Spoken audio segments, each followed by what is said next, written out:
ఖమ్మంలో పర్యటించారు deputy CM బట్టి విక్రమార్క. మున్నేరు వాగు ఉధృతిని పరిశీలించారు. వరదలో చిక్కుకున్నటువంటి వారిని రక్షించేందుకు సహాయక చర్యలు ముమ్మరం చేయాలని సూచించారు. మరొకవైపు మదిరలోని వరద ప్రభావిత ప్రాంతాలను కూడా పరిశీలించారు భట్టి విక్రమార్క. ఖమ్మంలో వరద పరిస్థితులపై సమీక్ష నిర్వహించారు. సహాయక చర్యలపై అధికారులను వివరాలు అడిగి తెలుసుకున్నారు. ఎప్పటికప్పుడు ప్రజలకు అందుబాటులో ఉండాలని సూచించారు. మదిర తహసీల్దార్ కార్యాలయం నుంచి వీడియో కాన్ఫరెన్స్ ద్వారా విద్యుత్ శాఖ అధికారులతో కూడా సమీక్ష నిర్వహించారు. బట్టి విద్యుత్ అంతరాయం ఏర్పడితే వెంటనే పునరుద్ధరణ చర్యలు చేపట్టాలని ఆదేశాలిచ్చారు.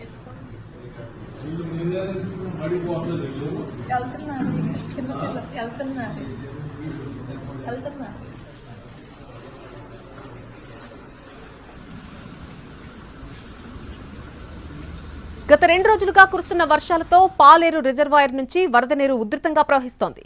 ఖమ్మం సూర్యాపేట జాతీయ రహదారిని మంత్రి పొంగులేటి శ్రీనివాసరెడ్డి పరిశీలించారు. వరద ఉధృతిలో నాయకన్గూడెం వద్ద సిమెంట్ బ్రిక్స్ తయారీ కేంద్రం భవనంపై చిక్కుకున్నటువంటి 3 కొట్టుకుపోయారు. అయితే అందులో ఒకరిని కాపాడటం జరిగింది. మరొక 2 ఆచూకీ ఇంకా లభించలేదు. వారి కుటుంబ సభ్యులతో పొంగులేటి మాట్లాడారు. పాలేరు నియోజకవర్గం వ్యాప్తంగా జల దిగ్బంధం, ముంపు గ్రామాల్లో సహాయక చర్యలపై ఆరా తీశారు.